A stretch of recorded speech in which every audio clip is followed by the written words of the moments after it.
Namaskar. This is Priyadarshan and you are welcome in the State Council of Educational Research and Training, Bihar, Patna. So, dear students, we are going to resume the previous lesson and the name of the lesson is A Snake in the Grass. So, हमने जो पिछले पाठ को शुरू किया था जिसका नाम अ स्नेक इन द ग्रास था, तो उस कहानी को हम रिज्यूम करने जा रहे हैं, उसके बचे हुए हिस्से को कंप्लीट करने जा रहे हैं. In the previous lesson what we studied about this chapter snake in the grass, let us have a recap of this. No, the story opens with the announcement by a cyclist that a cobra has sneaked into a house. एक cyclist है जो यह घोषणा करता है कि घर में एक कोबरा आ घुसा है, और इस घोषणा से घर के जितने भी लोग हैं सब हैरान हो जाते हैं, परेशान हो जाते हैं. वो अपने नौकर जिसका नाम दाशा है वो उसको जगाने की कोशिश करते हैं. वो सोया हुआ था, दोपहर का टाइम था. तो all the family members know they have gathered at the gate. सारे घर के सदस्य गेट के पास इकट्ठे हो जाते हैं, दाशा को जगाते हैं. A kind of heated argument takes place there. All the family members, they are accusing Dasha of all the wrong things which happen in the house, and at this moment they are accusing Dasha that because of you this dreaded snake has entered in our house. तो इस हर जो भी गलत काम है उसके लिए घर के सारे लोग दाशा को जिम्मेवार ठहराते हैं, और इस वक्त वो कह रहे हैं कि जो कोबरा घर में आ घुसा है उसके लिए दाशा जिम्मेवार है. ये दाशा की लापरवाही की वजह से ऐसा हुआ है. They say that he has not taken proper care of the garden, of the lawn. The grass has grown high, and this is the reason that the cobra has found the shelter inside the building, in the campus of the house. So this is what happens in the story. Some neighbors also come, as it happens in the rural area. They have also come inside the house, and they are also accusing that for all these things only Dasha is responsible. Neighbour जो आए हैं वो भी दाशा को ही हर चीज़ के लिए जिम्मेवार ठहराते हैं. वो तो यहाँ तक अनाउंस करते हैं कि दाशा is the laziest servant on this planet. इस पृथ्वी पर का सबसे आलसी नौकर दाशा है या दास है. सो this is how the story develops. Late us see the next part of the story. Yeah. So he chanted banalities of wartime prices. वह नेबर जो बताया था कि वार टाइम में कुछ भी खरीदना ठीक नहीं है, हर चीज़ के दाम काफ़ी बढ़ जाते हैं. So he chanted banalities of wartime prices. Here banalities of wartime prices. It happens, it's a very common thing that during a war the price of an object becomes very high. किसी भी चीज़ की कीमत वार के time में बहुत ज़्यादा हो जाती है. तो वह जो पड़ोसी आए हैं वो इसी बात को कह रहे हैं. The second son of the house asserted that he could get anything he wanted at controlled prices. घर का जो दूसरा लड़का है वो जोर देकर कहता है कि हम इसके बावजूद भी, वार टाइम के बावजूद भी, हम चाहें तो कोई भी सामान नियंत्रित दाम पर या कम कीमत पर खरीद सकते हैं. The neighbour became eloquent on black market, and this is how people came and kept on saying different sort of things. एक पड़ोसी आते हैं, वो ब्लैक मार्केट की बात करते हैं कि हम कहीं से खरीद सकते हैं. A heated debate followed. लोग यूं ही बातें किए चले जाते हैं. The rest watched in apathy. और कुछ लोग जिनको उसमें आनंद नहीं आ रहा था, जो उसमें इंटरेस्ट नहीं ले रहे थे, वो यूं ही देखे चले जा रहे हैं, सुनते चले जा रहे हैं. At this point, the college boy of the house butted in. Butted in का मतलब बच्चों entered करना होता है कि बातचीत के इसी सिलसिले में जो कॉलेज जाने वाला लड़का था वो भी कूद पड़ता है. Butted in means he jumped into the talk, you can say. I read in an American paper that 30,000 people die of snake bite every year. वो लड़का अनाउंस करता है कि मैंने अभी हाल में ही अमेरिकन अखबार में पढ़ा था कि बरस में तकरीबन 30,000 लोग स्नेक बाइट से, सांप के दंश से मरते हैं, सांप काटने से मरते हैं. अब in this paragraph children, what we read, no, as the debate is going on about Dasa, many people came and they joined the talk. In fact, बहुत सारे लोग आते हैं और इस बातचीत में उलझ पड़ते हैं. एक नेबर आते हैं, वो ब्लैक मार्केट की बात करते हैं. उससे पहले जो साहब आए थे, पड़ोसी थे वो भी, और उन्होंने कहा था कि वार टाइम में कुछ खरीदना ठीक नहीं. दूसरे ब्लैक मार्केट की बात करता है. घर का एक लड़का है, वो कहता है कि हम इस वक्त भी कोई भी चीज़ सस्ते कीमतों पर खरीद सकते हैं.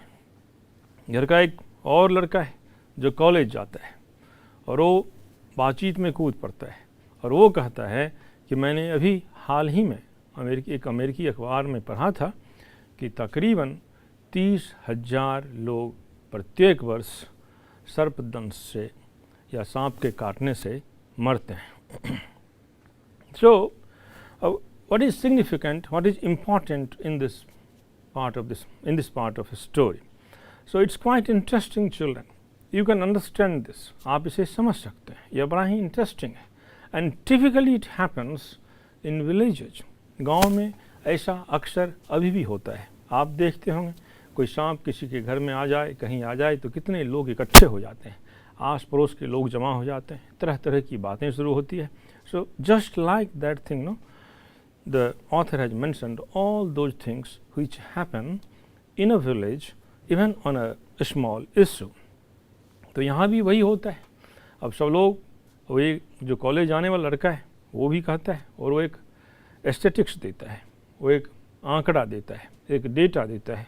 उसने एक अमेरिकी अखबार में पढ़ा है कि 30,000 लोग हर साल सांप काटने से मरते हैं. So this is how the author has captured, no, the sentiments, the rural sentiments, you can say the sentiments of village people. इस तरह से गांव के लोगों की जो भावना है, ऑथर ने बड़ी सफलता से उसे उजागर किया है, उसे दिखाया है. Let us see the next part of the story. Mother threw off her arms in horror.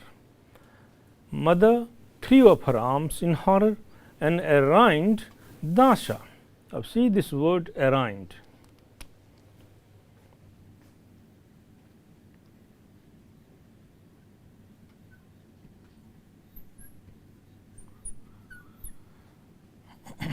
अराइंड ये एक लीगल टर्म है. इसका मतलब टू एक्यूज या टू एक्यूज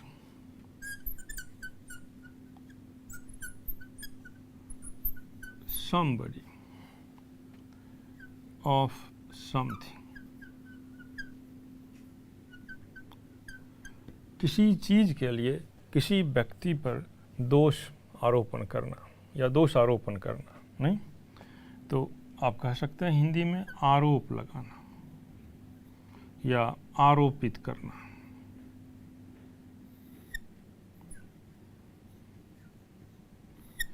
दोषारोपण करना.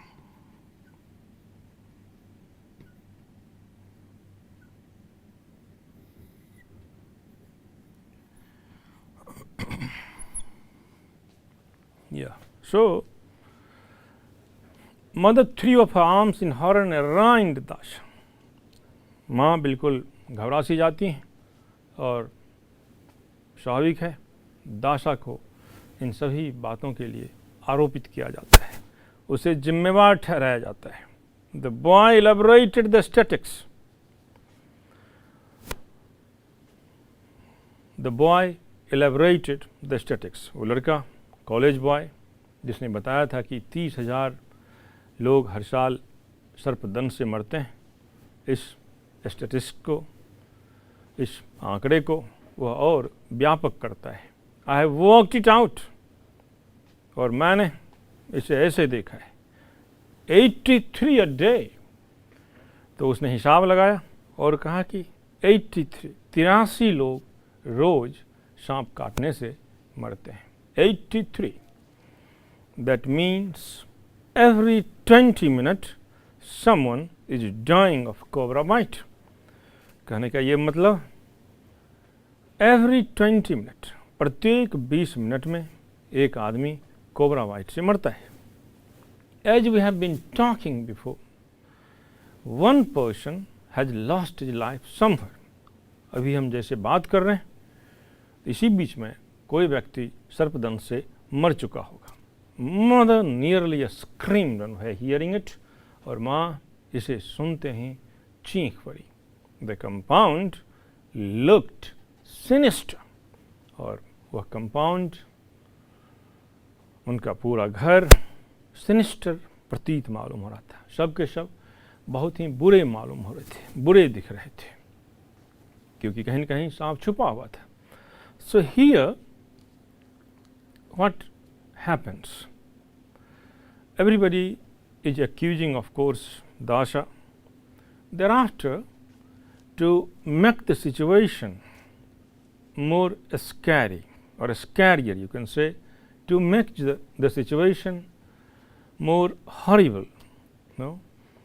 The boy jumps into, he gives a statistic, and according to him, as 30,000 people die per year due to snake bite, and thereafter he gives a detailed elaboration. He elaborates it, and he says, no, 83 log, no, 83 people die every day, and in 20 minutes one person dies because of snake bite.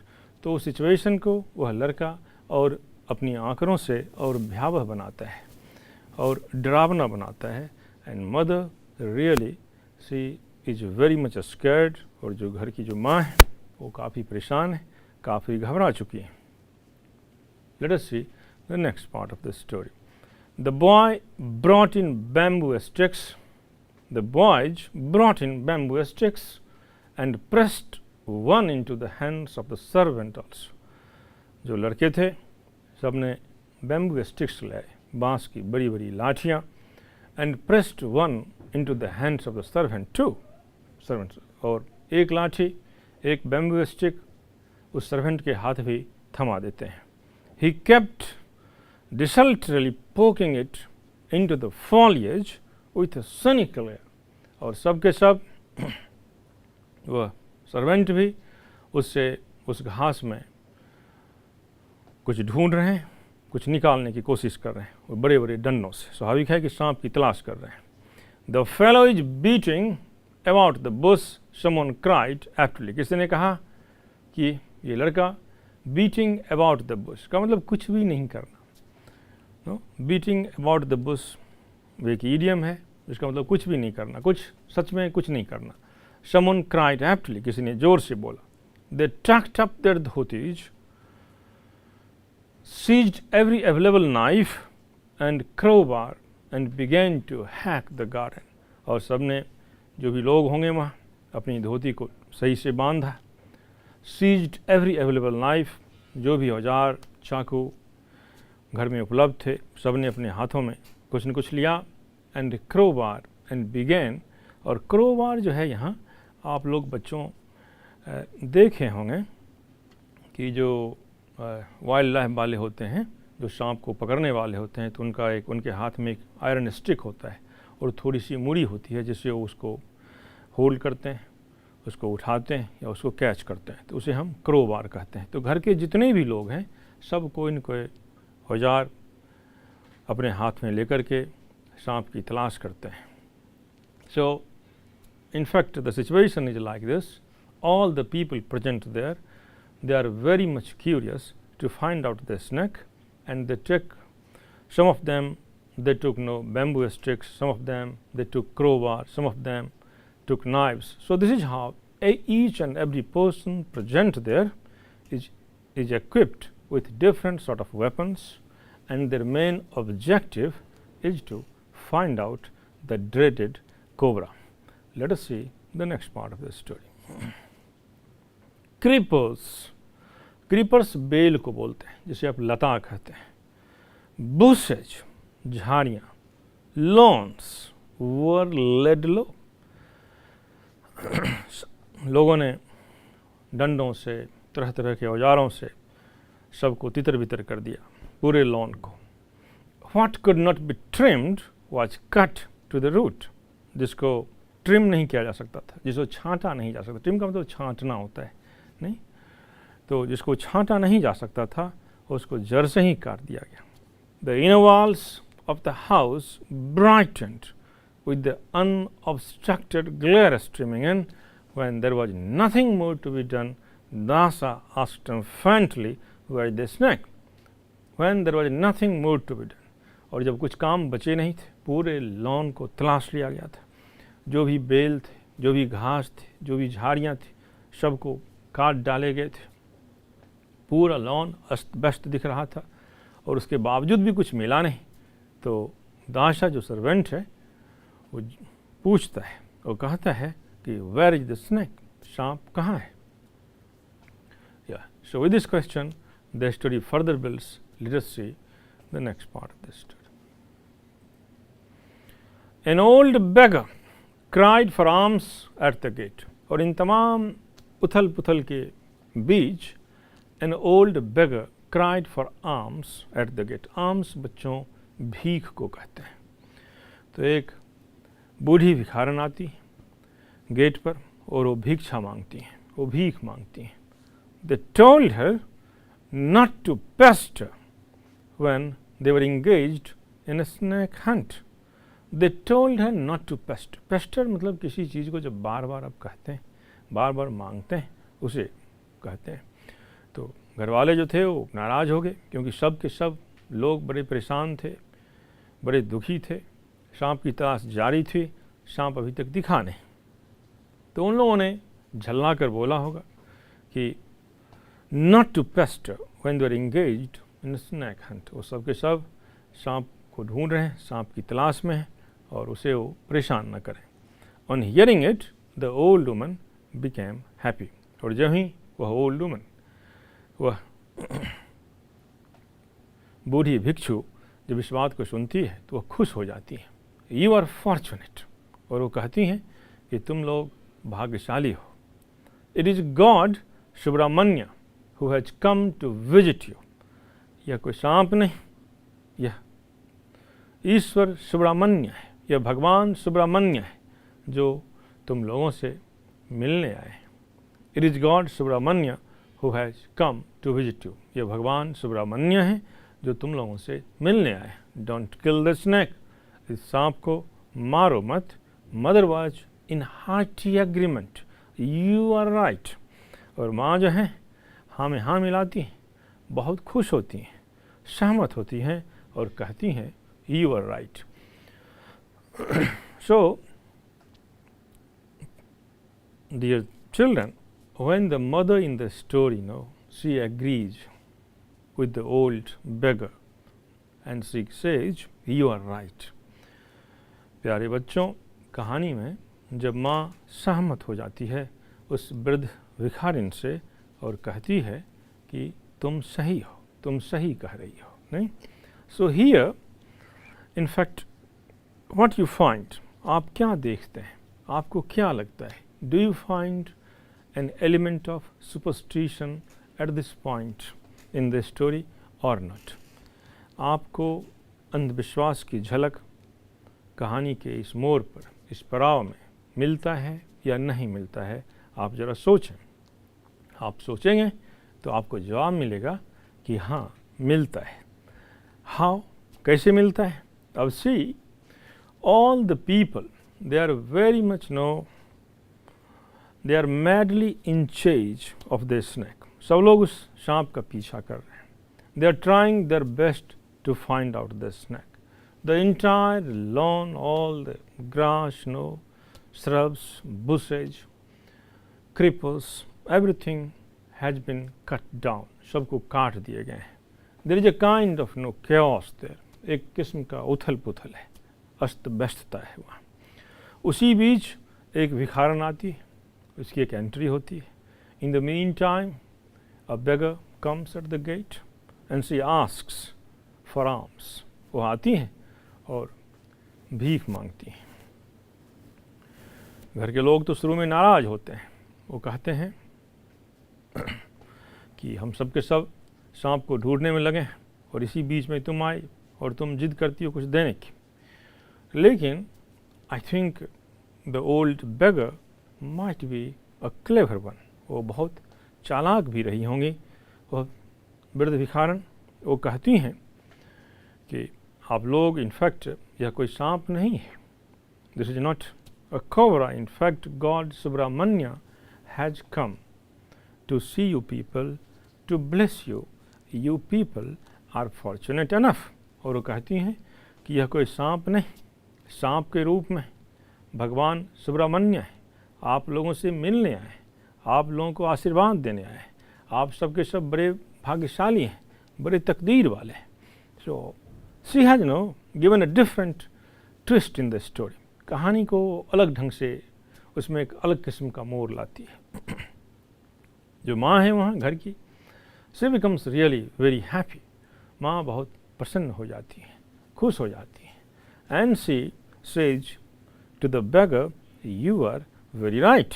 और उस बेगर को, जिसे वो थोड़ी देर पहले डांट रही थी, तो वो कहती हैं कि तुम बिल्कुल सही कह रहे हो. No, so this is called what we call superstition. इसे हम अंधविश्वास कह सकते हैं. There are many stories on this superstition. One story written by Khushwant Singh also. So he had written also on a snake. There is a school scene there. So there are many stories like this written on the theme of superstition. तो कहानी में यहाँ हमें अंधविश्वास की भी झलक मिलती है. So therefore children, superstition is also a theme of this story. इस तरह से अंधविश्वास भी इस कहानी का एक थीम है. इससे पहले जो हम लोग जिस थीम के बारे में पढ़े थे, that was responsibility. The entire family was fixing responsibility on Dasha, or they were trying to make Dasha aware of his responsibilities. इससे पहले घर के सारे लोग दाशा को उसकी जिम्मेवारी के प्रति सजग कर रहे थे, बता रहे थे. तो responsibility is one theme. Thereafter, just to have read, superstition is another theme. Let us see the next part of the story. I forgot all about the promised Abhishekam. Now the mother in the story. I forgot all about the promised Abhishekam. माँ कहती हैं कि मैं तो उसका अभिषेक करना भूल गया था. Abhishekam is a religious practice. यह एक धार्मिक व्यवस्था है वेलकम करने का. So I forgot all about the promised abhishekam. मैंने उसका अभिषेक करना भूल गया. This is a reminder. यह यादगारी के तौर पर ऐसा हुआ है. She gave a coin to the beggar. और वह बच्चों यहाँ कौन है, तो वह माँ है. वह उस भिखारन को एक सिक्का देती है, एक कॉइन देती है. who promised to send down a snake charmer as she went. और जाते जाते वो कहते हुए जाती है कि मैं जल्द ही एक स्नेक चार्मर को, एक सपेरा को शीघ्र ही भेज दूंगी. Presently, an old man appeared at the gate and announced himself as a snake charmer. और शीघ्र ही एक वृद्ध जन, एक वृद्ध आदमी गेट के सामने प्रकट होते हैं और वो घोषणा करते हैं कि मैं ही सपेरा हूँ. So, dear children, this is what people know, particularly in the rural part, in the rural parts of our country, So, though it's true that the author belongs to Tamil Nadu, No, he is a South Indian author. But how brilliantly he has captured, no, the way people think, the way people believe in the countryside. So there is no, he has bridged the gap between north and south, no, the divide between north and south. तो लेखक ने बड़े ही चतुराई से ग्रामीण जीवन की बातों को गांव में या ग्रामीण परिवेश में लोग कैसे सोचते हैं, कैसे रिएक्ट करते हैं, उस बात को बड़े ही चतुराई से, बड़ी ही कुशलता से लेखक ने इस कहानी के माध्यम से उजागर किया है। वैसे लेखक दक्षिण के रहने वाले हैं, लेकिन तमिलनाडु के रहने वाले हैं, लेकिन उधर के होते हुए भी ऐसा लगता है कि ये मन स्थिति हिंदुस्तान में हर गांव के लोगों की है। सो that is why I have said that he has bridged, the gap between the south and the north. South और नॉर्थ के बीच की जो गैप थी, जो लगता होगा, उस गैप को लेखक बिल्कुल पाट सा देता है।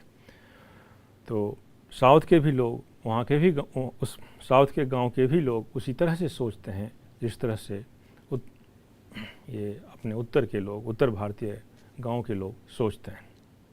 तो here children, what we find that the old beggar, she has given a different twist to the story.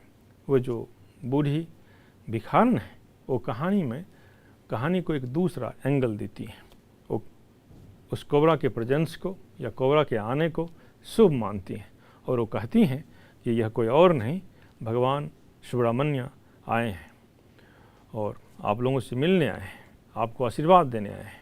And this is how mother becomes happy, and she gives a coin to the beggar, and the beggar goes back with the promise that very soon she will send a snake charmer. The snake charmer has also come. Let us see what he does. So they gathered around him. So the snake charmer has come. वह सपेरा आ चुका है, सारे लोग उसके इर्द गिर्द खड़े हो जाते हैं। He spoke to them of his life and activities. He spoke to them. वह सपेरा, जो भी लोग वहाँ मौजूद हैं, उसे अपनी ज़िंदगी की कहानी बताता है, अपनी क्रियाकलाप बताता है, अपने काम को बताता है। And his power over snacks, और सांप पर उसका क्या कंट्रोल है, सांप को कंट्रोल करने की जो उसकी शक्ति है, उसे भी वह विस्तार से बताता है। दे आस्क्ड एडमायरिंगली, वे सब प्रशंसा करते हुए पूछते हैं, how do you catch them, आप उसे मतलब सांप, आप उस सांप को कैसे पकड़ते हैं, या आप सांप को कैसे पकड़ते हैं। Thus he said, pouncing upon a hypothetical snake on the ground. और इस तरह से hypothetical का मतलब है कि जो है नहीं, जो आप ख्याल में लाते हैं, जो आप सोचते हैं, जो आप कल्पना में यहाँ करते हैं। तो इस तरह से, ठीक है, तो वो जो स्नेक चार्मर है वो हाइपोथेटिकली ज़मीन पर उछल जाता है और कहता है कि मैं इस तरह से सांप को झपट मार कर पकड़ता हूँ। So this also here what we find children, the element of humour. यहाँ हम कहानी में हास्य का इनपुट हमें मिलता है। नहीं, अब जैसा कि जिस तरह से वह ओल्ड बेगर वापस जाती हैं, एक स्नेक चार्मर आता है, लोग स्नेक चार्मर अपनी ज़िंदगी, अपनी क्रियाकलाप, इन सब के बारे में लोगों को बताता है। लोगों का उसमें इंटरेस्ट जगता है, लोग उससे पूछने लगते हैं कि आखिर आप सांप पकड़ते कैसे हैं। तो वह वो उछल कर ज़मीन पर कि जैसे उछलता है और कूद कर जिस तरह से वो दिखाता है कि मैं झपट मार कर सांप को पकड़ता हूँ। So this is quite humorous thing, how an old man can pounce upon a snake, or is this the right way to catch hold of a snake? So this is what we find, the element of humor present in this part of the story. So dear children, we have discussed up to this the three themes of this story. The first one was responsibility. जो पहला theme था वो जिम्मेवारी का था। दूसरा, of course there was accusation also, different sort of accusation. तो जिम्मेवारी, उसके बाद आरोप मढ़ना या आरोप, there was an element of irony also, vidamna भी थी, and there is also an element of humor. हास्य भी इस कहानी का theme है. So we have studied up to this part of this story. We shall continue the next part of the story in the next class. Till then, goodbye, stay blessed, namaskar.